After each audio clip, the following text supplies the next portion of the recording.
이슈 털어주는 남자 김종배입니다.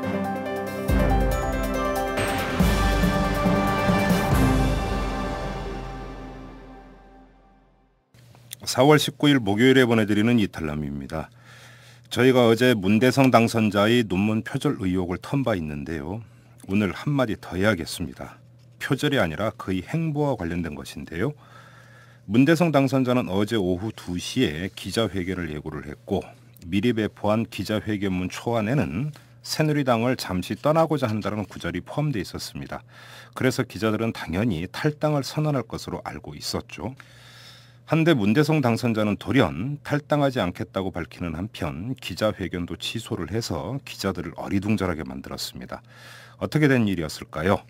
문대성 당선자는 기자회견 직전에 모처로부터 전화 한 통을 받고 입장을 180도 바꿨다고 합니다. 이 모처가 누구일까요? 아무튼 이 새누리당은 문대성 당선자를 출당시키기로 했다고 하는데요. 문대성 당선자 그리고 새누리당 오락가락 행보에 그나마 쌓은 쇄신 이미지를 한 방에 날려버리는군요. 자, 털기 전 뉴스로 시작합니다. 정부가 KTX 민영화 정책을 기어코 강행하네요. 국토해양부는 오늘 2015년 개통 예정인 수서발 KTX 운송사업 입찰 제한 요청서 잠정안을 발표를 했는데요. 이 제안 요청서에는 수서발 KTX 운영에 참여하는 기업의 지배구조, 운임, 시설 임대료, 운영기간 등에 대한 내용을 담고 있습니다. 국토해양부는 또 KTX 민영화를 통해서 수서에서 출발하는 민간 KTX 요금을 기존 KTX 요금의 85% 수준으로 내릴 것이다. 이렇게 밝히기도 했는데요. 당장 15%가 싸진다지만 나중에 더 오를 것이라는 사실 외국 사례가 증명을 하고 있죠. 대형마트들이 영업장 개장 시간을 앞당기고 있다고 합니다. 대형마트 매장은 대부분 오전 10시에 문을 열고 있는데 홈플러스가 최근 일부 매장의 개장 시간을 오전 8시로 조정을 했고요. 이마트와 롯데마트도 개장 시간을 30분에서 1시간가량 앞당기는 방안을 검토하고 있다고 합니다. 왜 이렇게 하는지 다들 아시죠? 대형마트와 기업형 슈퍼마켓에 대한 영업시간 제한과 의무 휴무 등 규제 조치가 일요일인 오는 22일부터 본격적으로 시행이 되죠. 바로 이것을 대비해서 매출 손실을 메우기 위한 그런 방책이라고 하는 건데요.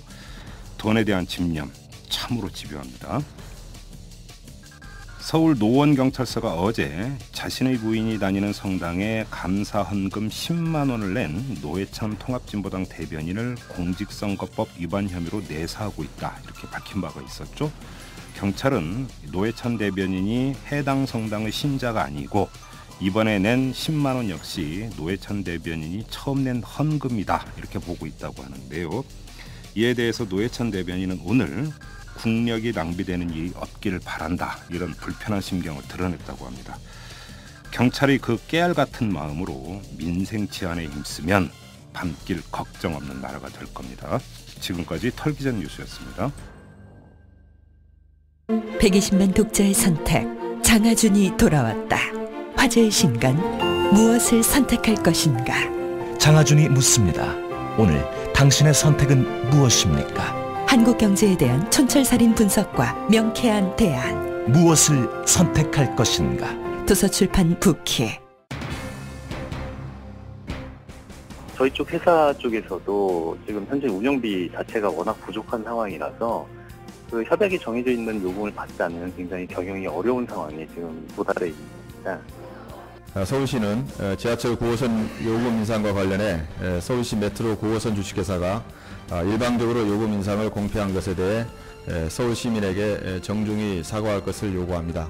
공공의 대중교통수단을 볼모로 이 같은 시민 혼란을 초래하는 것은 도시철도법 등에 위반한 불법적인 행동으로서 서울시는 서울 메트로 9호선 주식회사의 책임에 대해 과태료를 부과하는 등 엄정한 그 행정 조치를 해 나갈 것입니다. 서울시가 몸살을 앓고 있습니다. 지하철 9호선을 운영하는 서울 메트로 9호선 주식회사 때문인데요.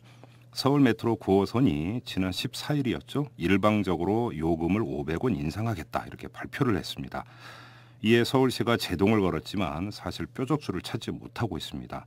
이명박 대통령이 서울시장으로 재직하던 2005년에 맺은 협약서 때문이라고 하는데요. 이 때문에 9호선을 이용하는 승객들이 졸지에 봉이 돼버렸습니다. 호주머니 털기는 봉 말이죠. 자, 오늘은 이 문제를 탈탈 털어보도록 하겠습니다.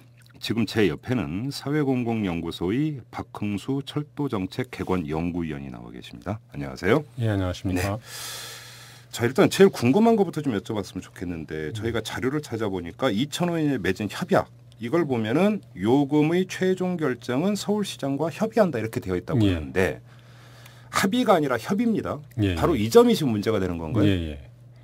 그 지하철 9호선 입장에서는 그 2005년 그 실시 협약 단계에서 네. 요금 인상 자율권을 얻었다고 하거든요. 음. 근데 서울시 입장에서는 서울시의 그 승인이 없으면 운임을 인상 불가하다 이런 입장이 대별되고 있는데요. 네. 지하철 9호선 측 입장에서는 지금 이 법적으로 그 민간투자사업법에 적용을 받기 때문에 예. 운임 자율권이 있다고 주장하는 이 있고요. 예. 서울시 측에서는 이게 이제 도시철도법에 적용을 받는 부분이기 때문에 도시철도법의 15조에 따르면 이런 내용이 있어요. 이 도시철도의 운임 관련한 그 결정권은 네. 운영사가 갖고 있다고 되어 있거든요. 그러니까 지하철 9호선 측에서 갖고 있다는 얘기인데, 근데 전제가 있습니다. 그 법에 시도지사가 인정하는 범위 내에서 예. 그 범위 내에서 자율권을 갖고 있다라고 도시철도법에 명시돼 있어요. 그렇게 따지면 도시철도공사 9호선 측에서 이 인상안을 발표해도 서울시의 승인이 없으면 인상이 불가한 거죠, 법적으로는. 그래요. 예. 근데 그 지하철 9호선 측의 입장에서는 우리는 이제 도시철도법에 적용을 받지 않고 민간투자법, 그러니까 사회 기반 예. 시설과 민간 투자에 관한 법률에 적용을 받는다 이런 입장인데요. 이제 그러면 이제 그 지하철 9호선 측 입장을 이렇게 따라가다 보면 그 사회 기반 시설 민간 그 투자법에 대한 그 법률은 그러니까 도로, 항만, 철도, 그러니까 사회 간접 자본 전반에 대해서 규정하는 예, 법이거든요. 예, 예. 그리고 이제 그건 민간 투자를 촉진시키기 위해서 만든 법인데, 그런 측면에서 보면 이 지하철 9호선은 도시철도와 관계된 가장 이 자체 시설이고요. 네. 결국은 도시철도법에 적용을 받아야 되는데, 그러니까 예를 들어서 이제 지하철 9호선 측의 입장대로 한다면 그 공기업이 운영하는 것은 도시철도법의 규정을 받고, 네. 또 이 사기업이 운영하는 민간 기업이 운영하는 것은 도시철도법의 규정을 받지 않는다라고 한다면 도시철도법 자체가 의미가 없는 셈이 되는 거죠. 그래요. 지금 좀 복잡한데, 네. 그러니까 그 서울 메트로 9호선 쪽에서는 민간 투자법을 그러니까 근거로 내세우는 거고, 예. 서울시는 도시철도법을 근거로 내세우는 거고, 그죠? 그렇죠. 그러면 지금 박홍수 연구원께서 보시기에 이 9호선 같은 경우는 어느 법에 적용을 받는 게 맞다고 보십니까? 이건 이제 정확히 말하면 그 민간투자법에 의해서 시행되긴 했지만, 네. 그럼에도 불구하고 그 도시철도 규정을 담고 있는, 그러니까 법의 형평성이나 그 정신을 따른다면 도시철도법의 규정을 받아야죠. 그렇지 않게 되면 그 이 민간철도랑 공공기관에서 운영하는 철도에 규정하는 내용들이 다 달라지고요. 그리고 이 자율적인 운임 인상 이런 것들이 말은 자유지만 네. 얼마든지 그 민간 그 업체들의 수익 보장을 위한 그 과도한 요금 인상으로 직결될 것이다 이렇게 보고 있죠. 그런데 지금 서울시가 이제 그 발표한 내용을 보면 서울 메트로 9호선 주식회사 사장 해임 명령을 내리겠다 이렇게 이야기를 하면서 예. 그 근거로 민간 투자법을 들었어요. 예. 이게 지금 46조에 보면 주무관청이 업무에 필요한 감독 명령을 내릴 경우 이에 응하도록 그렇죠. 명시돼 있는데 예. 응하지 않았으니까 사장 예. 해임 명령을 내릴 수 있다. 이거면 서울시도 지금 민간 투자법을 앞세우고 있는 거잖아요. 그러니까는 양측에서 어떤 입장이냐면 자신들의 유리한 항목들을 적용하려고 하는데요. 그러니까 이제 입맛에 맞게 예. 각각의 법률 조항에서 예, 뽑아 예. 쓰고 있는 거군요. 예. 그러니까 이건 어떤 거냐면 이제 이게 이 민간 체제가 도입돼서 발생하는 가장 중요한 문제인데요. 어떤 행정명령이나 이런 것들이 뭐 지자체라든지 정부기관과 이 민간업체끼리 다투게 되면, 또는 민간 사업자끼리도 다투게 되면 결국은 법적으로 이 문제를 해결하려고 노력하게 돼요. 네. 그러다 보면 어떤 개성명령이라는 거는 이행되지 않고 법적 소송 기간 동안은 시민들은 고통을 받는 거죠. 그렇죠. 그러니까 영국 철도 민영화 과정에서 어떤 얘기가 있냐면요. 영국 철도 민영화를 통해서 가장 돈을 많이 번 집단이 그 철도 관련 분쟁을 맡은 대형 로펌들이었다. 이런 우스갯소리가 있어요. 실제로도 많은 대충 그림이 그려집니다. 예. 법률적 그러니까 이 민영화 이전에는 철도 관련해서 법적인 분쟁이나 소송이 거의 없었거든요. 근데 네. 영국 철도가 민영화되고 나서 어떤 서로 사고 책임을 떠넘기다든지 또는 어떤 그 시설에 대한 투자 명령이나 뭐 보조금 지급 관련해서 이런 것들에 대해서 서로 입장이 다르다 보니까 소송을 남발하게 되는 거죠. 근데 그 소송 남발하는 몇 년 동안은 이 여러 가지 시스템 이런 것들이 개선되지 않고 고스란히 시민들 몫으로 부담이 다가오고. 그러면 하나만 더 2005년에 협약을 맺었잖아요. 예. 그러면 협약은 어떻게 되는 겁니까? 그러니까 그 특히 이 지하철 9호선 측에서는 그 협약을 맺어서 이게 그 우리 운임자율권이 있다 이렇게 주장하는데 근데 그 협약 자체가 그러니까 정말 과도한 특혜로 이 진행된 건데 이제 그 좀 거슬러 올라가면 어떻게 되냐면 이제 2000년대 들어서 그 이 민간 투자를 이렇게 촉진하고자 하는 마인드를 가진 그 지자체장들이 많이 들어왔어요. 그때 이제 외환위기 이후에 이제 그 국고가 없으니까. 그리고 그러니까 말씀하신 대로 이제 외환위기 이후에 대안이 없다 해가지고 이제 그 정부 재정이 바닥났으니까 민간 투자를 촉진시켜야 된다. 맞아요. 이렇게 됐고 그다음에 민간 투자 그 법의 취지도 보면 그 정부 재정 부담을 완화하고 민간의 효율적 경영을 촉진시키고 이제 민간 투자도 활성화한다 이런 취지와 명분은 그럴 듯한데 이제 이게 집행되는 과정에서 어떤 게 되냐면 사실은 민간 투자라고 하면 이 일반인들이 알기에는 민간이 돈을 다 대고 그리고 그 속에서 이제 이 효율적 운영을 통해서 수익을 가져가는구나 이렇게 생각하실 텐데 사실은 이 민간 투자에 관련된 내용들을 보면 거의 공적 자금이 50% 이상 심하면 70-80%까지 정부 재정이 들어가거든요. 국비나 시비가 들어가는 거죠. 정부나 지자체의 비용이 들어가고 근데 그래서 민간 투자 사업이 지금 그 이 업계에서는 황금알을 낳는 거의로 인식되고 있어요. 뭐냐면 그러니까 효율적인 경영 개선이나 이런 그 이 촉진 요인이 없는 게 뭐냐면 그 적자가 나도 정부가 세금으로 보존해주고 지자체가 흑자가 나면 흑자 나는 대로 이익을 가져가게 되니까 경영 개선 명령이나 어떤 이런 이 효율적 경영에 대한 그 어떤 생각이 없어지는 거죠. 그러니까 지하철 9호선 측 같은 문제도 어떤 문제가 있냐면 그 출퇴근 시간에 굉장히 많이 그 사람이 몰리거든요. 그래서 계속 그 이 증차를 요구했는데 9호선 측에서는 돈이 없다. 늘고 싶어도 이렇게 나오는 거거든요. 그러니까 배차 간격이 넓어지는 거죠. 배차가 넓어지고 그래서 그 출퇴근 시간에는 굉장히 그 호남을 치른데요. 그러니까 이런 거죠. 그러니까 공기업이나 그러니까 시장이 관할하거나 공기업 사장이 관할하는 것은 주민들의 어떤 의견이 있어서 수렴되면 그것이 바로 집행이 되는데 이제 이런 이 민영 회사가 들어오는 순간 어떤 문제가 발생하냐면 이제 그 경영 자율권 또는 이제 그 규제 완화 이런 명물 들어서 이런 그 행정명령 이런 것들이 집행되지도 않는 현상이 나타나는 거죠. 결국 이제 민간 투자를 유치해서 이제 지금 나타나는 부작용은 여러 군데서 지금 얘기가 되고 있습니다. 그리고 이제 미래의 일이지만 지금 또 KTX 민영화 문제도 있고 사실은 이 민영화 그러니까 이건 민영화죠. 민간 투자가 아니라 그러니까 약간 좀 그러니까 결은 다르지만 아무튼 이 문제는 근본적으로 다시 따져봐야 되는 문제고 좀 논의를 9호선으로 좀 좁혀가지고. 지금 그 말씀하시는 거나 서울시하고 이 서울메트로 9호선의 어떤 그 공방을 보면 법정까지 가는 건 거의 필연일 것 같이 보이는데 그러면 일단 그 법원의 판단이 내려져야 최종 그 분쟁이 정리가 된다고 가정을 하면 그럼 법원의 최종 판단이 내리기 전까지는 어떻게 됩니까? 요금이 그래도 인상이 될 수 있는 겁니까? 아니면 유보가 되는 겁니까? 요금 인상이. 그러니까 그 문제도 이제 그 6월 16일을 기해서 무조건 요금 인상을 받겠다고 하는 인상분을 받겠다고 하는데 거기 이제 기술적 문제가 또 있습니다. 왜냐하면 이게 애초에 그 처음에 시작할 때 그 일반 이게 1에서 4호선 서울 메트로 구간과 5에서 8호선 도시철도 구간은 공기업이거든요. 그렇죠. 근데 이 요금 수준에 맞추려고 그 같이 이 요금 체계를 짰어요. 근데 그 당시에도 지하철 9호선 측은 이 들어간 이 투자분에 따지면 우리는 더 요금을 받아야 된다 이런 입장을 계속 견지했거든요. 그럼에도 불구하고 이제 어떤 정치적인 상황이라든지 선거 이런 것들이 겹쳐지다 보니까 서울시 측의 입장을 지하철 9호선 측은 들어줬다 해서 이제 그러니까 이 운임 체계가 같다 보니까 이제 그 9호선 측에서 이 새로운 징수를 하려면 다른 그 운임 체계를 빨리 만들어야 되는데 그 기술적인 문제도 있고 좀 그 과연 그게 현실화될 것인지는 좀 더 두고 봐야 될 것 같습니다. 아니 근데 지금 제가 여쭤보는 것은 법원의 최종 판단이 내려기 전까지 요금 인상이 유보가 되면 상관이 없는데 네.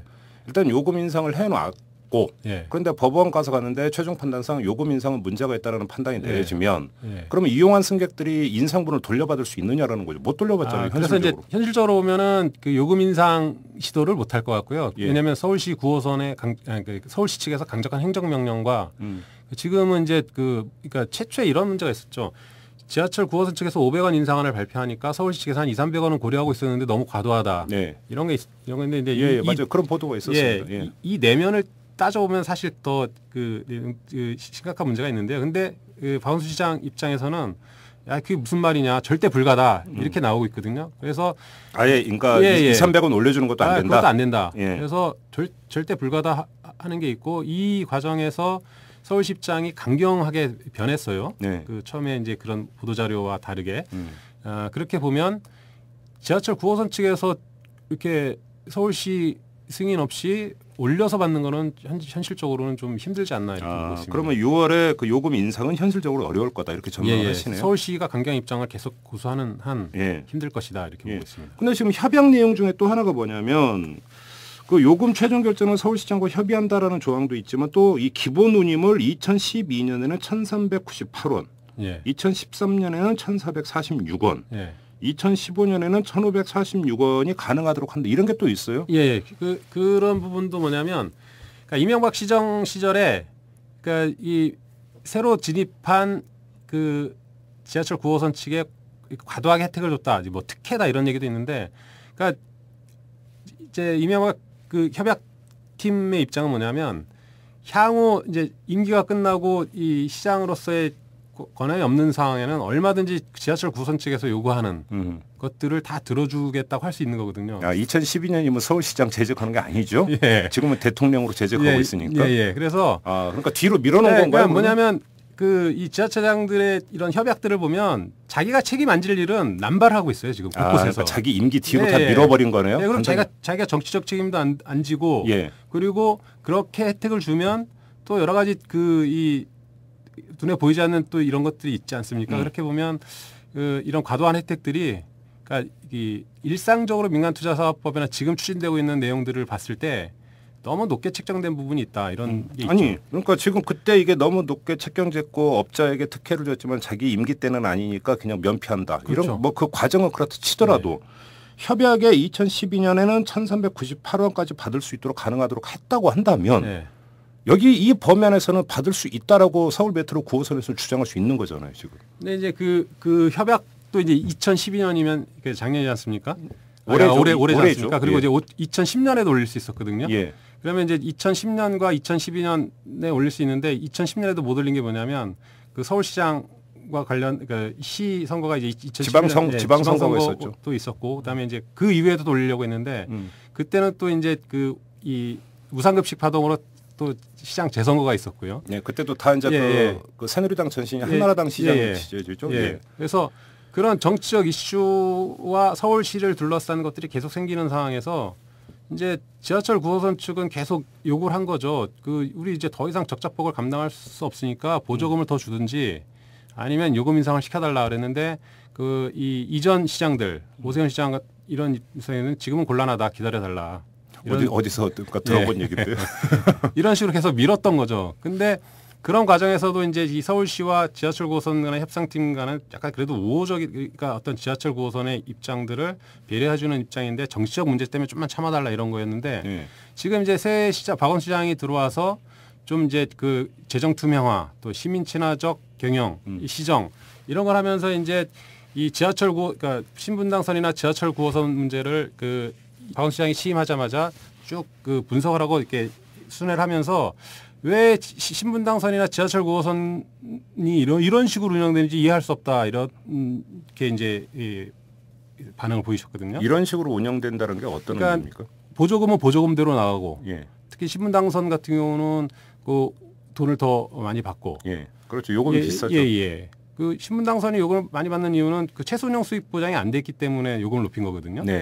근데 지하철 9호선 같은 경우는 보조금은 보조금대로 나가는데 그 요금 인상 요구를 계속 하니까 차라리 그러니까 계산을 해본 거죠. 차라리 이렇게 계속 15조금 나가고 요금 인상 압력을 받느니 시 그 채권을 투입해서라도 아예 사들이자. 예, 아예 사서 장기적으로 이게 훨씬 이익 아니냐. 아니, 왜 그러냐면 이런 식으로 계속 유지되면 당장 사는 건 좀 비용이 부담되면 장기적으로 볼 때는 더 큰 사회적 손실, 그러니까 그러면 시정 손실이 있다. 지금 그 박광수 연구원 말씀대로라면 서울 메트로 9호선이 요금 인상을 기습 발표한 것이 서울시 박원순 시장 체제의 서울시의 어떤 이런 움직임을 포착을 하고 먼저 성공을 한 거라 이렇게 봐도 되는 건가요? 아, 그렇게 그러니까 전적으로 그렇지 않지만 그런 면도 분명히 존재하죠. 그래요. 자, 여기서 한번 이제 우리가 정리하고 넘어갈게. 그 2010년에도 한번 올릴 기회가 있었지만 그때 안 올렸고 2011년에도 올리려고 했는데 안 올렸고 결국은 이제 이 얘기를 듣다 보면 서울 메트로 9호선도 지금 참을 만큼 참은 거 아니냐. 우리 청취자 입장에서는 그렇게 이해를 할 수도 있지만 분명히 그 아셔야 되는 게 뭐냐면 그러니까 최소 운영 수입 보장제라는 게 있기 때문에 요금을 올리지 않아서 만약에 손실이 발생한다. 영업 손실이 발생한다고 한다면 또 시비로 메워주는 그렇죠. 그런 제도가 있는 거죠. 그러니까 서울 메트로 9호선 입장에서는 요금 인상이 안 된 만큼 손실을 보는 건 아니다. 그렇죠. 그죠? 일단 이 점은 좀 정리를 하고 넘어가야 될 문제가 있는 것 같습니다. 자, 그리고 최근 들어서 이 문제가 이제 불거지면서 이 계약 과정에 지금 의혹이 계속 나오고 있습니다. 그 계약 과정에 의혹이 이제 계속 나오고 있는데 이 문제를 짚기 전에 하나만 더 짚고 넘어갈 게 이제 경영 내용인데 지금 그 서울 메트로 9호선이 작년 기준으로 단기 순손실이 466억 원이 발생을 했다고 그래요. 근데 이제 이 영업 손실은 26억 원에 불과하고 영업 외 손실이 440억인데 왜 영업 외 손실이 440억이냐? 이 가운데 이자 비용만 461억 원을 물어줬기 때문에 그러니까 결국은 이 단기 순손실의 거의 그러니까 100%가 이자 비용이었다. 그렇죠. 이 이야기인 거죠. 그렇죠. 그리고 그 이자의 거의 대부분을 그 맥쿼리라고 하는 서울 메트로 9호선의 2대 주주인 맥쿼리가 가져가고 있다라고 하는 바로 이 문제에서 지금 맥쿼리가 그러니까 등장을 하는 거 아니겠습니까? 근데 이 이자가 지금 15%라면서요. 그렇죠.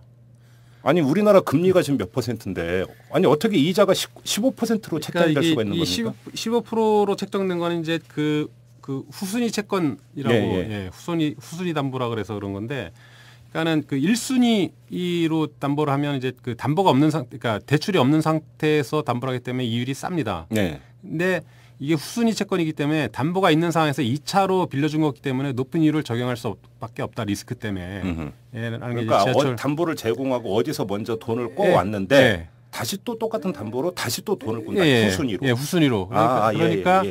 그러니까 선순위로 하면은 한 7.5% 정도 하고 지금 이제 지하철 고선 측은요. 그리고 이 후순위이기 때문에 한 15% 정도라서 이게 높은 이자가 아니다라고 하는데 그럼에도 불구하고 일반적 그 금리 관행으로 봤을 때 15%는 말도 안 된다라는 게 이제 금융계의 입장이고요. 그럼 일반 기업들도 그러니까 그 회사채 이런 것들을 발행을 할 때 후순위 채권이 있을 거 아니에요? 후순위 채권이 있는데 그럼 우리나라 일반 기업들의 후순위 채권의 금리가 어느 정도 됩니까? 한 10에서 12% 그러니까 지금 금리가 또 굉장히 낮아졌거든요. 그렇죠. 그래서 낮아졌고 그리고 이제 이 계약을 체결할 때는 그러니까 금리가 뭐 그 당시 약간 지금보다 높았던 문제도 있지만 또 하나의 문제는 이런 금리에 대해서 안정적으로 그러니까 금리 변동이 아니라 그러니까 지금 여러 가지 우리가 금융대출을 할 때 뭐 사업자금을 빌린다거나 학자금 대출 받을 때 은행에서 요구하는 건 변동금리거든요. 근데 이제 그 당시 가장 높았던 것들을 고정으로 해가지고 15%를 후순위 대출자에게 이렇게 보장해 준다라는 거는 이제 이 맥쿼리나 이제 여기에 투자했던 그 6개 이 금융사가 있는데 6개 금융사 같은 경우는 굉장히 이제 호혜를 받은 거죠. 근데 이제 이게 지하철 9호선만의 문제는 아니고요. 민간 투자 사업 하는 게 어떤 관행이 있냐면 그 돈을 동원할 때 그 자기 그 재벌 그러니까 계열 금융사들을 끼고 들어와요. 그렇죠. 그래서 끼고 들어와서 그들한테 고액의 이율을 그러니까 일상적인 금융권에서 빌릴 수 있는 것보다 더 높은 이율로 빌려오고 고금리로 이 자기 계열사 금융권의 이득을 챙겨주게 되는데 님도 보고 뻥 떴다는 이런 악질적인 관행이 끊이지 않고 있어요. 그래서 무슨 그 발전 민영화 이런 과정에서도 민자 사업 이런 것도 보면 거기 투자되는 그 투자자는 회사들이 계열 금융사를 끌고 오고 그들로부터 대출을 받는데 그것은 이 왼쪽 주머니에서 오른쪽 주머니로 돈을 옮기고 투자했다 그러고 이자만 그러니까 뻥튀기해서 자기가 다 챙겨가는 건데 이 이자 비용이 다 국민들 세금이거든요. 그렇죠. 그러니까 이게 이제 그 최소 운영 수입 보장 제도에 따라서 예. 지원받는 것에서 이자를 물어주는 거니까 예, 예. 결국은 자기네 계열사한테 그 고율로 빌려갖고 예. 국민 세금을 걸로 갖다 그렇죠. 바치는 거잖아요. 예. 참 그렇습니다. 아무튼 근데 맥쿼리가 지금 서울 메트로 9호선은 2대 주주잖아요. 예, 예. 주주는 투자를 하는 곳이지 대출해 주는 곳은 아니잖아요. 그러면 그러니까, 자본금 투자는 투자대로 하고 예. 또 대출도 해준 건가요? 그러니까 대출을 맥쿼리 한국 인프라 투융자 회사로부터 받은 거죠. 아, 예. 그 계열사로부터. 예, 예. 역시 또 계열사네요. 예, 예. 그렇죠? 예, 예. 그리고 이제 그 2대 주주는 그러니까 맥쿼리의 다른 계열사고. 예, 예. 아, 그러니까 맥쿼리 그룹의 각각 다른 계열사가 하나는 주주로, 하나는 대출자로 이렇게 예, 들어간 겁니까? 예, 예. 알겠습니다. 무슨 그림인지. 그리고 이제 지하철 9호선의 운영 시스템은 약간 독특한데요. 예. 일반적으로 이제 이게 이제 BTO 사업이라고 해서 이 민간 투자 사업으로 이 재정을 투입해서 완공이 되면 그 운영권을 이 지자체나 정부에 넘겨요. 예. 그 소유권을. 그렇죠. 그리고 운영권을 받아서 하는 건데 이 보통 이렇게 되면 이제 컨소시엄을 구성했던 업체가 운영까지 맡게 되는데 이 과정에서 그 운영사로 따로 세워요. 그러니까 주주단 말고, 그러니까 컨소시엄에 참여했던 그 주주법인 말고 예. 따로 운영회사를 차리는데 그 운영회사가 이제 현대와 베올리아사가 한 2대 8로 지분을 참여해서 운영을 하게 돼요. 예. 그러면 이제 이 투자사는 이 운영사한테 수수료를 줘요. 운영해줘라. 네가 효율적으로. 그렇죠. 운영해주고 수수료를 줘요. 예. 그럼 이 작년에 이제 수수료 됐던 게 한 630억 정도 줘요. 예. 그리고 이 수수료를 해서 운영을 잘했다고 단기 순이익을 내는데 그게 49억 원을 받아요. 예. 이 49억 원이 다시 주주로 배당돼요. 그렇죠. 그런데 이자 수익 손실분에 대해서 적자 봤다고 그 이자분을 가져가는 것뿐만 아니라 운영사는 또 단기 순이익을 봐서 49억을 주주들한테 배당하는 이상한 점이 있는데, 그리고 또 웃기는 거는 이게 이제 맥쿼리사가 대주주로 들어오는 과정도 좀 논란이 그건 좀 이따 한번 있고요. 여쭤볼게요. 그리고 이제 베올리아사 같은 경우는 운영사지만 굉장히 이제 초국적 그 물 사업으로 굉장히 그 제3세계 뭐 베네수엘라나 이런 데에 곳곳에 물 사업을 했던 그 다국적 기업인데 이번에 이제 서울 지하철 9호선의 운영사의 핵심으로 와 있는 문제가 또 있는 거죠. 얘기를 듣다 보니까 저도 돈만 있으면 예. 이 민간 투자 이 사업체 하나 차려갖고 하면 그러니까 그냥 그 앉아서도 그러니까 돈 긁을 것 같은데. 예, 그러니까 믿지는 일은 없는 거잖아요. 간단히. 절대 망하는 일도 없고 미치는 일도 없고 이거는 그 진짜 그리고 돈만 있으면 되는 게 아니라요. 돈을 어서 빌릴 수만 있으면 되는 겁니다. 그러니까 제 얘기가 예. 그거예요. 돈만 빌릴 수만 있으면 자기는 땅 한 짓고 푼도 안 헤엄치기잖아. 예. 돈 넣고 돈 먹기잖아. 예, 예. 간단히 얘기를 하면. 그래서 여쭤보는 건데 또 하나. 협약에 보면 이 최소 운영 수입 보장과 관련해서 세후 수익률을 8.9% 보장해 준다 예, 이렇게 예. 돼 있습니다. 예. 지금 언론 보도를 보면 일반적인 민간 투자 사업 같은 경우도 최소 그 세후 수익률이 많아야 5%, 보통 한 4%대 이런데 3에서 4.5%. 그럼 거의 지금 2배를 보장해 주는 거죠. 예, 예. 이건 명백한 특혜 아닙니까? 예, 명백한 특혜고 근데 이제 그 당시에는 이걸 사람들이 주로 관심도 안 갖고 예. 이렇게 감시도 하지 않았고 그냥 예. 서울시가 알아서 한 거죠. 그러니까 서울시는 시민들의 입장을 입각해서 시민들에게 도움이 될 수 있는 일들을 해야 되는데 예. 보면 이제 서울시가 지하철 9호선이라는 민간 업체를 어떻게든 이 이익을 보장해 주려고 온갖 일들을 다 한 거예요. 특히 이제 여기 보면 더 큰 문제는 대출금에 대한 환차손 문제 네. 이런 것까지도 다 보전해 주기로 했거든요. 환차손까지. 예. 그러니까 이렇게 계약을 한다는 건 정말 이해를 할 수가 하여튼 없는 게 내 온몸을 바쳐서 당신을 살려주겠습니다. 보필하겠습니다. 이런 그러니까 게 아니면 수익률을 8.9% 예. 보통 4%가 아니라 8.9%로 보장해 준다면 그만큼 그러니까 서울 시비가 예. 그러니까 더블로 들어갈 수 있다라는 거고. 그렇죠. 그건 서울시 입장에서는 당연히 손해인데 예. 이걸 자진해서 보장해 줬다. 그렇죠. 이건 누가 봐도 납득을 할 수가 없는 건데. 그래서 지금 짚어야 되는 게 이 계약 과정입니다. 지금 그 과정을 간단히 제가 요약 정리를 해드리면 2002년 5월 이때는 2002년 6월에 지방선거가 있었습니다. 예. 그러니까 2002년 5월이면 이명박 서울시장 체제가 아니었었습니다. 그렇죠.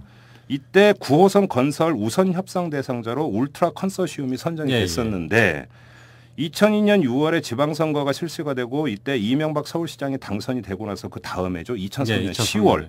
이때 사업자 선정 재공모를 해서 2005년 5월에 현대 로템 컨소시엄과 협약을 체결을 합니다. 바꿔버린 거죠. 우선 협상 대상자로. 왜 바꾼 겁니까?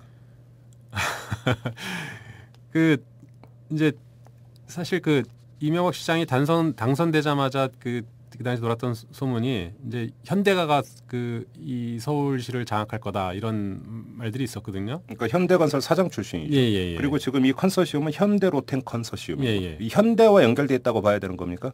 그래서 그 이제 그런 의혹이 있는데 이제 그 확실하게 그 이 인과관계를 그러니까 명확히 어떤 그 증거를 통해서 이렇게 밝혀진 건 아닌데 그 당시에 너무 그 벌어진 일들을 보면 그 갑자기 협상 대상자가 바뀐 것도 그렇고 그리고 바뀌었는데 또 현대 로템이 들어온 것도 그렇고 그래서 결국은 그 현대 사장 출신으로서 그 자기 계열을 챙겨준 게 아니냐 이런 그 당시에도 이런 문제지가 있었는데 뭐 이 불도저님 특성처럼 그냥 이렇게 밟고 지나갔죠.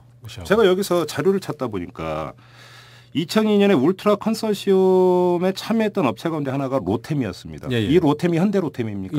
그러니까 울트라 컨소시엄에도 현대 로템은 이제 그 소주주로 참여를 하고 있었던 거잖아요. 근데 나중에 마음이 바꿔서 이제 자기가 주도하는 걸로 컨소시엄을 다시 짠 거잖아요. 그러니까 로템 같은 경우는 이제 그 이 전신이 뭐냐면 그 차량 제작사인데요. 그렇죠. 그 차량 제작사인데 그 철도 차량 제작사거든요. 그렇죠. 근데 철도 차량 제작사 옛날엔 대우 중공업이 있었고 대우, 한진, 현대 이 3사가 있었는데 그 시장 규모가 너무 작다 보니까 그 구조조정 과정에서 이제 현대 로템으로 합쳐지게 돼요.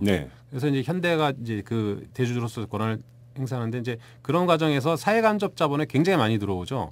그래서 지금 이제 그 인천공항철도도 현대 로템을 중심으로 해서 들어왔고요.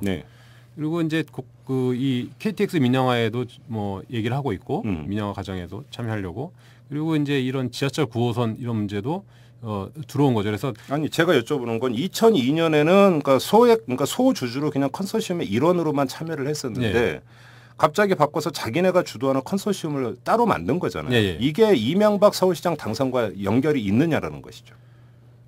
그러니까 많은 분들은 이제 이명박 시장이 그때 시장이 아니었으면 과연 그렇게 됐겠냐 이렇게 역으로 질문하거든요. 그렇죠. 그리고 또 하나의 문제가 2008년인데요. 2008년이면 이제 이명박 대통령이 임기를 시작하는 해죠. 이때 그 서울 메트로 9호선의 대주주 변경이 있었는데 맥쿼리 한국인프라가 이때 2대 주주로 이제 들어오는 거 아닙니까? 그렇죠? 왜 맥쿼리가 이때 들어옵니까? 그 전에는 참여를 안 했던 거죠. 그 전엔 참여를 안 했고요. 그렇죠. 참여를 안 했는데 시장에서 이제 대통령이 당선되자마자 그 대주주로 왔는데 이제 또 대주주로 오는데 1대 주주도 아니고 2대 주주로 오거든요. 그렇죠. 근데 이제 그건 저는 좀 1대 주주로 오면 너무 욕을 많이 먹을 것 같으니까 그러니까 1대 주주랑 2대 주주 차이가 뭐냐면 0.47포인트 차이예요. 지분율 차이가? 거의 그러니까, 차이가 없네요. 그러니까 그 현대 로템이 25%고 이 맥쿼리가 이제 24몇 프로, 며칠 프로 이런 식이고 그 다음에 한 10몇 프로짜리 뭐 신한은행 그 다음에 더 작은 이제 중소 이런 지분인데요. 그래서 양대 대주주가 된 거죠. 사실상 그렇네요. 양대라고 봐야지 2대라고 2대가 아니라 거의 양대 주주가 된 거고 그리고 이제 이 진행 과정에서 보면은 그 당시에 인천공항 민영화 문제가 있었어요. 그렇죠. 이때도 맥쿼리가 등장을 했죠. 그래서 2008년에 이제 대통령이 당선이 되시고 어떤 문제가 생겼냐면 이제 그 인수위 때부터 공기업에 대한 선진화를 하겠다. 그렇죠. 공기업 민영화 정책 강력하게 드라이브를 걸겠다고 선언하고 민영화에 대한 반대 논란이 있으니까 그걸 이름을 선진화로 명칭을 바꿔요. 그리고 그것의 첫 번째 주자로 인천공항을 민영화하겠다라고 했어요. 그랬더니 어떤 사회적 논란이 있으면 그러니까 세계 1등 공항을 그 알짜배기를 하는 게 말이 되냐 해서 사회적 논란도 있고 야당도 반대하고 또 이걸 하려면 이제 여러 가지 법도 바꿔야 되는 문제가 생겼어요. 그러니까 사회적 논란이 많았는데 또 거기서 논란이 벌어진 게 봤더니 인천공항을 매각하려고 몇 년 전부터 준비했던 데를 이렇게 찾아봤더니 맥컬리사가 있다 그 중심에. 그리고 맥컬리사의 계열사에 또 그 이명박 대통령의 형님인 이상득 씨의 아들이 거기 이지영 씨. 예, 이지영 씨가 그 계열사 사장으로도 있는데 이러면 이게 이제 맥쿼리 IMM 자산운용. IMM 자산운용. 근데 이제 그런데 지금 맥쿼리사 같은 경우는 IMM 자산운용 이런 것과는 우리 좀 이 상황이 다르고 성격이 좀 다른 회사 이렇게 강변을 하고도 있어요. 지금 근데 잠깐만 아까 그 15%의 고율로 이제 그 후순위 채권을 사들이고 이자를 걷어가는 게 바로 이 맥쿼리 IMM 자산운용인가요? 아니요, 그것도 한국 맥쿼리 인프라 투자운용. 그래서 굉장히 많습니다. 또 다른 계열사입니까? 예. 그래서 이제 그런 논란이 있어서 이게 자기네 친족 간에 이거 챙겨 죽이고 그 국가 자산을 그런 식으로 파서 이권 먹는 거 아니냐 해서 비난이 많았어요. 네.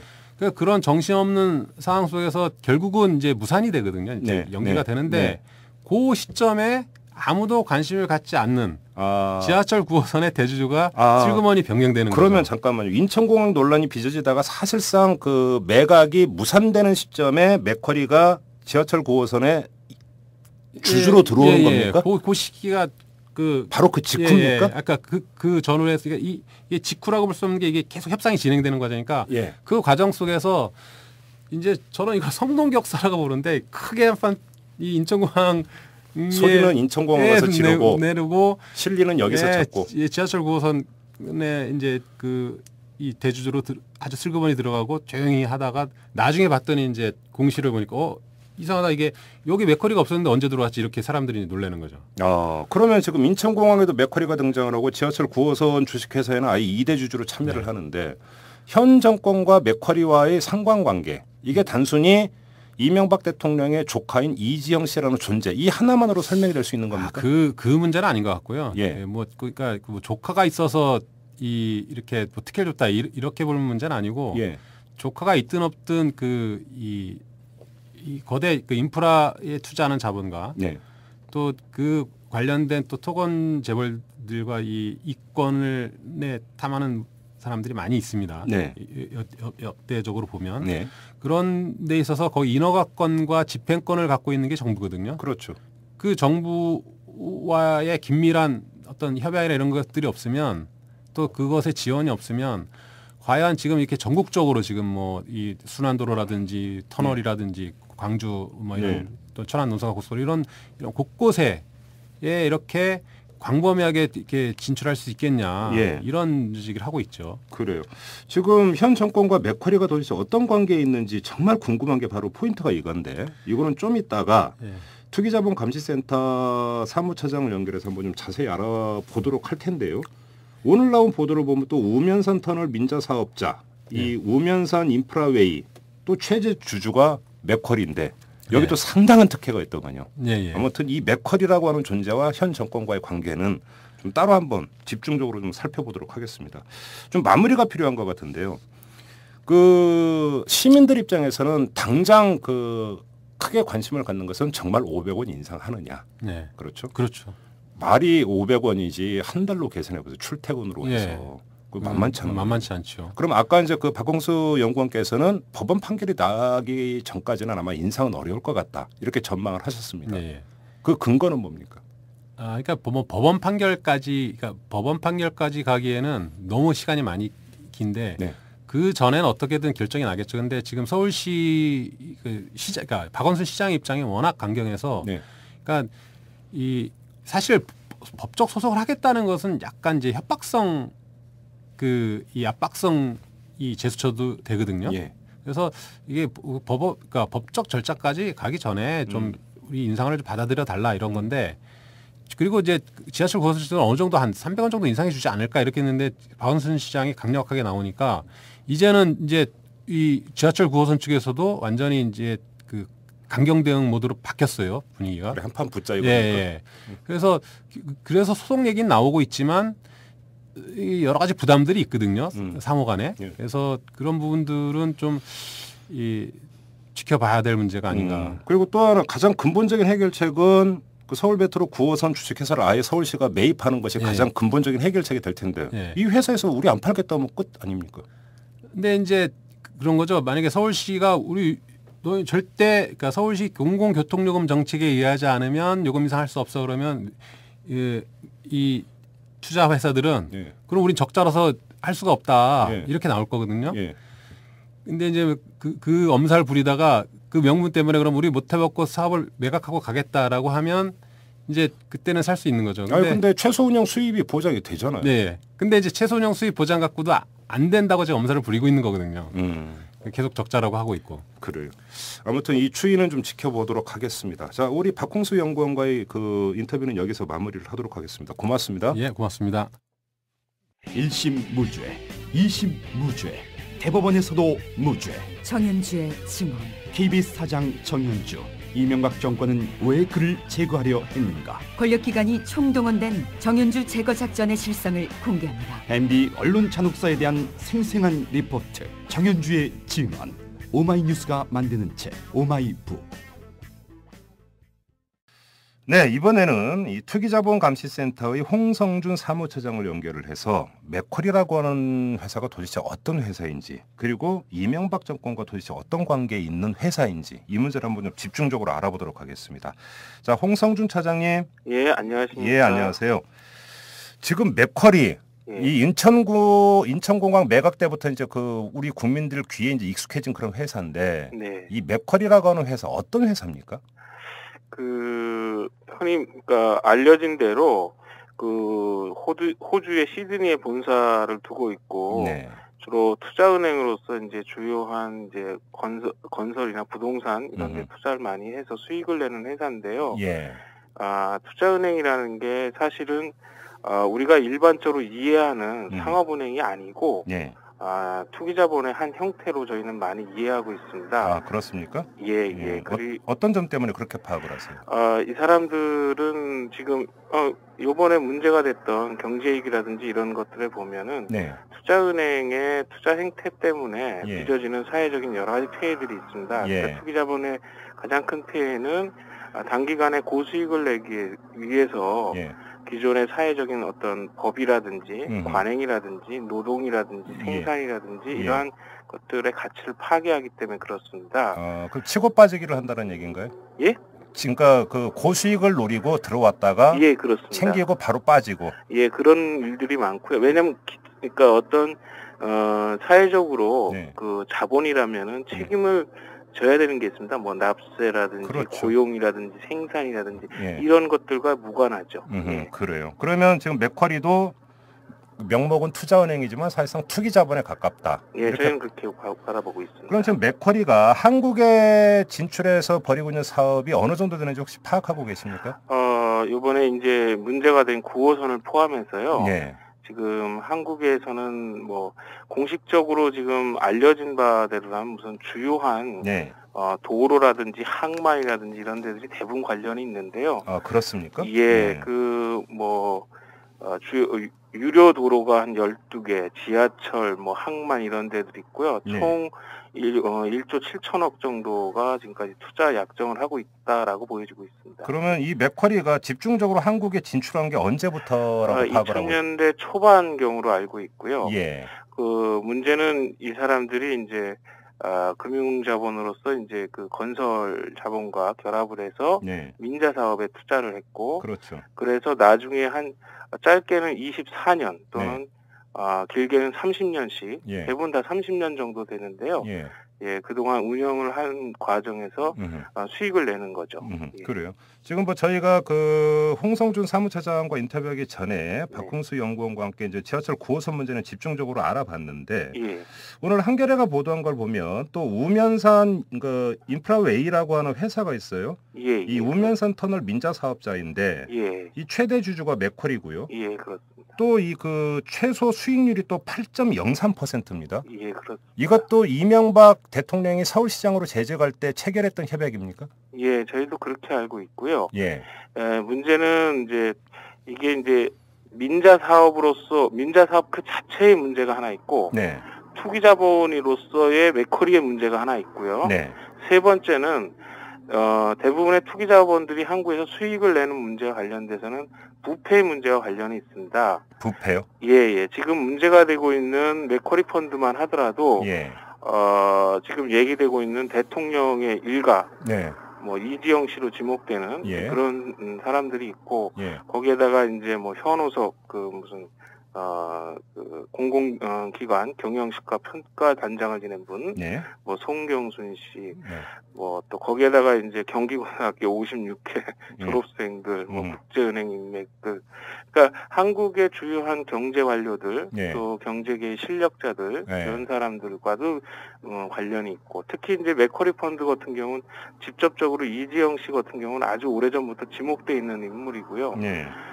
결국은 한국 사회의 부패 문제와 이건 또 깊숙이 연결돼 있다고 저희는 보고 있습니다. 그러니까 국내에 들어와서 인맥부터 구축을 했다 이런 말씀이시네요. 예, 그렇죠. 그걸 그렇죠? 통해서 예. 사업을 이제 벌였고 그래서 예. 수익을 같게 나누는 거죠. 그래요. 그러면 지금 이제 본격적으로 한번 여쭤보겠습니다. 예. 그 이명박 정권과 맥쿼리와의 관계에 대해서 국민들이 관심을 두게 된 결정적인 계기는 인천공항 매각 문제였었습니다. 예, 그렇습니다. 2008년에. 예. 그랬는데 이게 이제 사실은 또 그 같은 해에 맥쿼리가 그러니까 서울 메트로 9호선 여기 예. 또 2대 주주로 참여를 하게 했고 예. 또 우면산 터널 사업 이 민간 예. 사업자 또 최대 주주고 예. 지금 그 인천공항을 빼고 두 개의 민자 사업은 이명박 대통령이 서울시장으로 재직할 때 체결됐던 협약이고 예. 인천공항 매각은 이명박 대통령이 대통령으로 당선되자마자 바로 추진하려고 했던 사업이고 예, 그렇습니다. 이명박 대통령 내지 이명박 정권과 맥쿼리 간에 특수관계가 있는 겁니까? 저희는 그렇게 봅니다. 그러니까 대체로 이 사업이 네. 물론 처음에 투자를 해서 실제로 계약을 맺어지는데 기간이 걸리겠지만 네. 뭐 서울 양양고속도로 2009년 무슨 뭐 아까 말한 그 9호선 예. 이것도 2009년 뭐 예. 인천공항 그다음에 우면산 터널 용인 고속 도로 예. 그다음에 뭐 인천대교 네. 뭐 또 마창대교 예. 뭐 그게 이런 다 데들 맥쿼리가 참여하고 있는 사업입니까? 예, 그렇죠. 예. 그런 데들이 대체로 이명박 정권 출범 이후에 집중적으로 이제 체결된 겁니까? 계약이? 예, 그렇게 되어 보여 있고요. 그럼 거의 몰아주기라고 표현을 해도 과하지가 않네요. 그렇게 의혹이 가죠. 예. 그런데 그러면 이명박 정권은 왜 맥쿼리를 이렇게 밀어주는 겁니까? 그거야 이제 정확하게 우리가 특정해서 말할 수는 없죠. 네. 왜 그런가 하면은 투기자본들 같은 경우는 애초에 네. 투기에 가담한 사람들 외에는 정확한 정보를 알 수가 없습니다. 음. 외부에 이거는 어떤 공식적인 어떤 국가기관 또는 투명하게 누구나 다 알 수 있는 방식의 어떤 사업이 아니라 물론 계약서들이나 이런 것들은 늘 있죠. 네. 대표적으로 예를 들어 론스타 한국사에서 투기자본 같은 경우는 이제 가장 이제 논란이 됐던 게 론스타 게이트 아닙니까? 그렇죠. 지금도 끊임없이 나오는 게 도대체 이런 사모펀드한테 상식적으로 은행을 판다는 것도 이해가 안 가고 나중에 불법을 저지른 그 사람들에게 다시 5조 원의 수익을 남겨주도록 한 그 전 과정이 전반적으로 이해가 안 가는데 그러다 보니까 끊임없이 얘기되는 게 코리아 그 론스타 코리아 론스타 론스타 펀드에 투자한 한국인들이 누구냐? 이 사람들이 검은 머리 이제 외국인, 즉 한국인들이 예. 아니냐? 그러니까 이 투기자본 문제에 하나같이 빠지지 않고 등장하는 것이 그 투자자들이 누구냐? 거기에서 수익을 보는 사람들이 누구냐? 투기자본에 돈을 댄 사람 중에 한국인이 있을 수가 있다 이런 말씀이신 예, 거죠? 그리고 그것을 인허가권을 갖고 있는 사람과는 어떤 관계가 있냐? 아하. 예, 이런 것들이 굉장히 의혹의 대상인 겁니다. 그러니까 투기자본 문제와 부딪힐 때마다 항상 부딪히는 문제는 먼 월가에서 일어나는 그런 문제라기보다는 한국 사회의 부패 문제와 항상 맞닥뜨리게 되는 때가 많습니다. 투기자본이 그러니까 겉으로는 파란 눈의 외국인을 내세우지만 그 뒤에는 검은 머리 한국인도 있다. 그리고 이 검은 머리 한국인이 인허가권을 쥐고 있는 관계라든지 이런 사람들과 또 인맥을 형성해 들어간다. 그렇죠. 이런 이야기가 되는 거죠. 예, 그래서 그 지금 문제가 되는 맥쿼리 한국인 투융자 회사 이 이름도 좀 긴다. 근데 이제 그 이런 회사들 같은 경우에 주요한 주주라든지 이 사람들 같은 경우는 실제로 우리가 좀 더 들여다봐야 돼요. 그럼 맥쿼리에 혹시 투자를 한 한국인이 있는지는 전혀 확인할 길이 없습니까? 그러니까 예전에도 이제 이런 문제를 저희는 늘 이제 사모펀드나 이런 펀드에 관련돼서는 투자자를 공개하라고 많이 요구를 했습니다. 특히 이제 사회 공공성에 큰 영향을 미치는 사업에 참여하거나 은행이나 금융기관을 소유하는 부분 관련돼서는 이제 그런 주장을 많이 해왔는데 관계 당국은 뭐 심지어는 국회의원이 요구해도 잘 가르쳐주지도 않고 있고 저희로서도 참 답답한 일입니다. 이게 검찰이라든지 이런 데서 수사까지 진행돼도 예. 그렇게 정확히 그러니까 누군가가 수익을 보고 수익을 보기 위해서 어떤 공모를 했는지가 뾰족하게 드러나지 않는 경우들이 참 많습니다. 잠깐만요. 그러면 예를 들어서 금융감독원이나 네. 검찰이나 이런 데는 그 한국인 투자자가 누군지 명단을 확보하고 있을 수가 있지만 공개를 안 한다는 얘기입니까? 아니면 그들도 그 정보를 확인할 방법이 없다는 얘기인가요? 저희가 보기에는 알고 있다고 보여집니다. 그렇게 판단하는 근거가 있으신가요? 왜냐하면 이제 저희가 이제 집중적으로 해왔던 게 론스타 이제 게이트인데 네. 과정에서 보면 투자자들이 여러 차례 변동 사항이 있었고 네. 그러한 사항들은 외부에 있는 우리도 알고 있거든요. 예. 근데 그들은 늘 그것을 조사하려 하지도 않았고 네. 알아도 공개할 수 없는 문제라고 답변을 합니다. 왜냐하면 개인들의 이 경제적인 문제이기 때문에 예. 이런 걸 공개해서는 안 된다. 예. 사생활이다. 예. 뭐 이런 입장이죠. 그러니까 뭐 국세청이나 이런 데도 질의를 보내거나 이러면 항상 왜 세금을 안 매기냐, 예. 누구 때문에 안 매기냐 이런 거 예. 질문을 해도 항상 과세 문제와 관련돼서도 그렇고 인허가 문제와 관련돼서도 그렇고. 예. 근데 이제 중요한 거는 이 인허가 이들이 사업에 투자하는 것이 모두의 공공성을 담보하는 사업이고 네.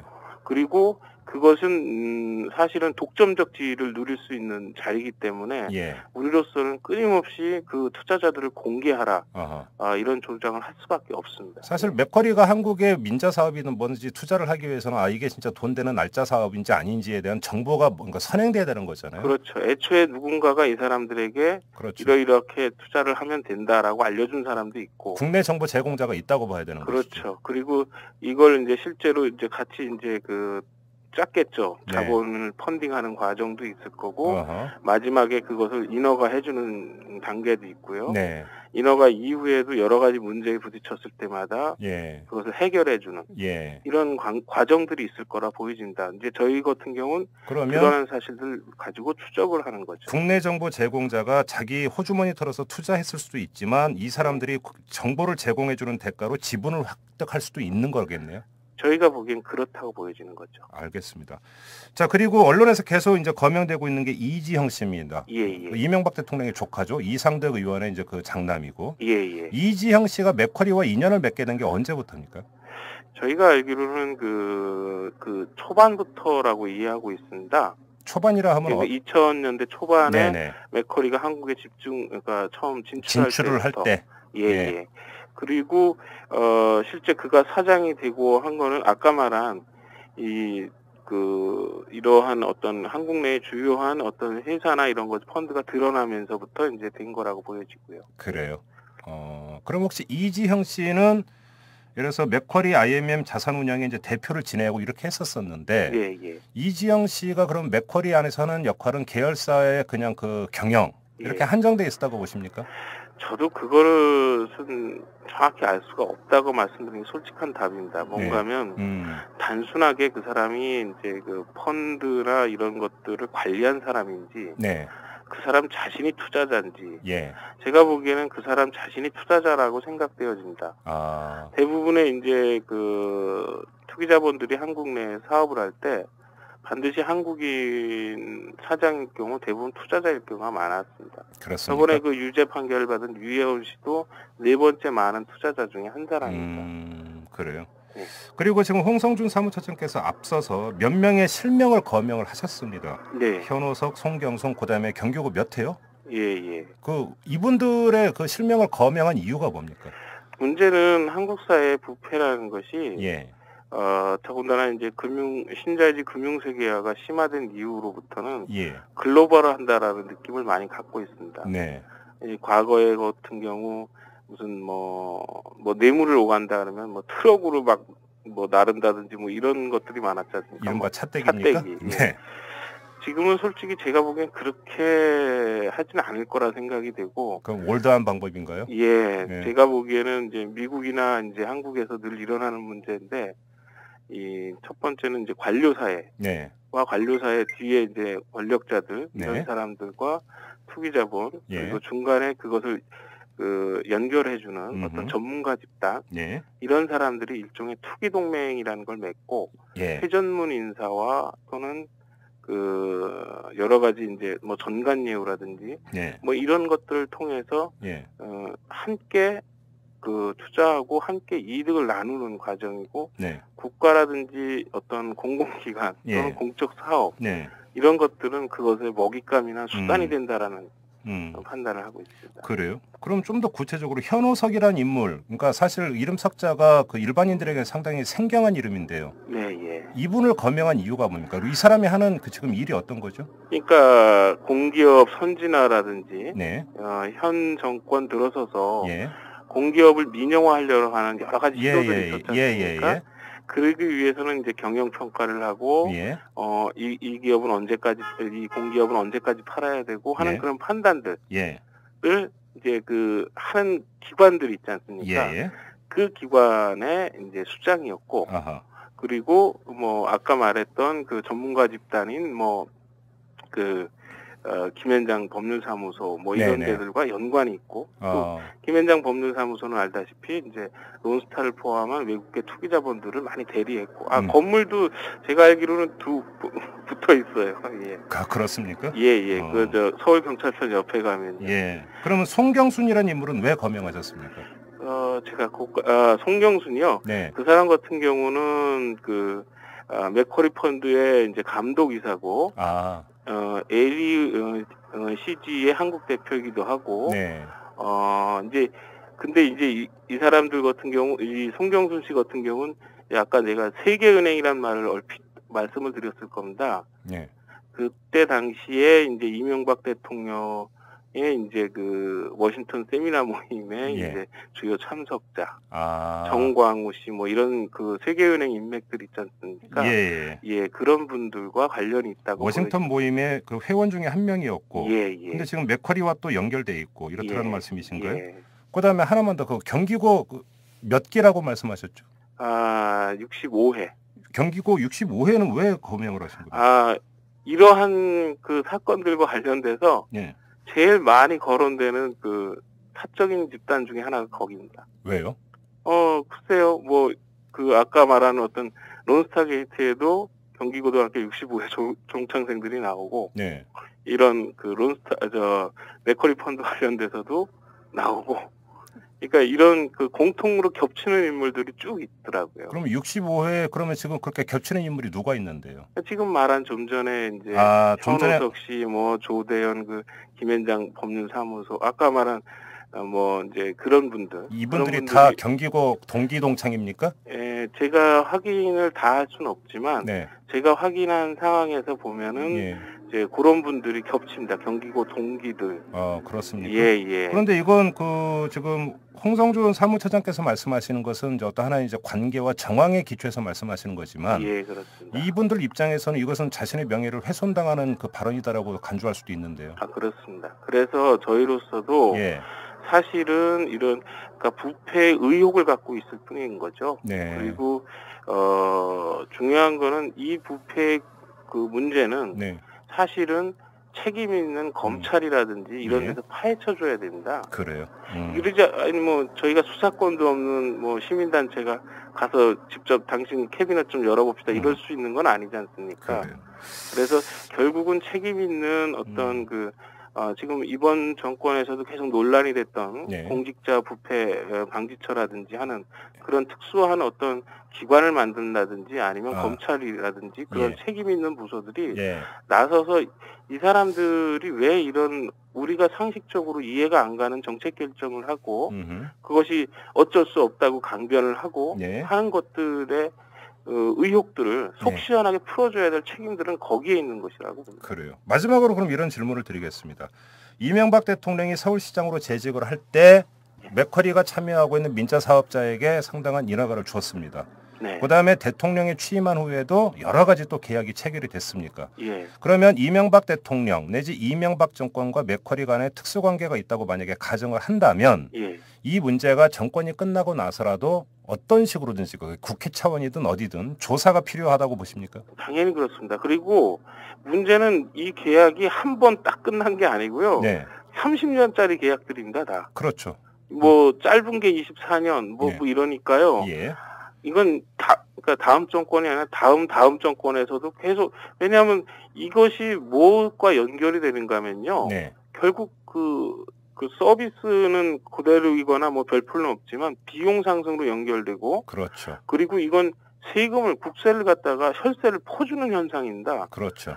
지금 우리 사회에서 복지에 대한 수요가 얼마나 높습니까? 예. 그런데 돈 없다고 하면서 예. 이런 일들이 계속 반복된다면 어떤 국민이 용납하겠습니까? 이게 요번에 그냥 이 정도로 떠들고 이제 사회가 좀 잠잠해지고 다른 이슈에 묻히더라도 네. 이건 반복적으로 30년 동안 계속 문제가 될 거라는 거죠. 그래요.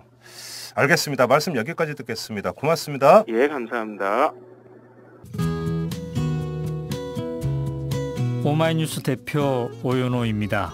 이슈 털어주는 남자 이털남 마음에 드시나요? 응원하는 방법이 여기 있습니다. 이털남을 만들고 있는 오마이뉴스의 10만인 클럽 회원이 되어주십시오.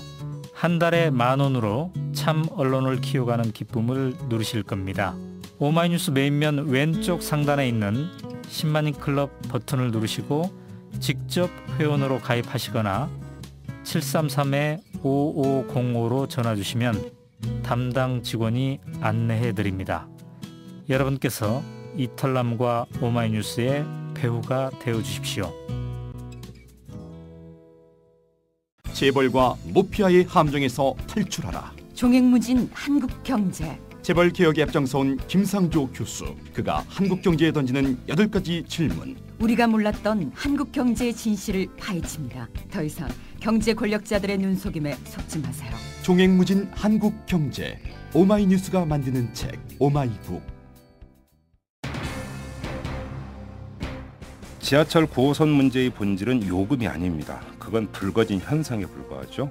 본질은 이해할 수 없는 특혜 협약이고 이런 협약을 가능케 한 뒷배경입니다. 간단히 말하면 이 커넥션 의혹을 받고 있는 행정구조, 정치구조가 민생의 폭탄을 터뜨렸다. 이렇게도 정리를 할 수 있을 텐데요. 요금 500원 인상은 어떤 식으로든 일단락이 될 겁니다.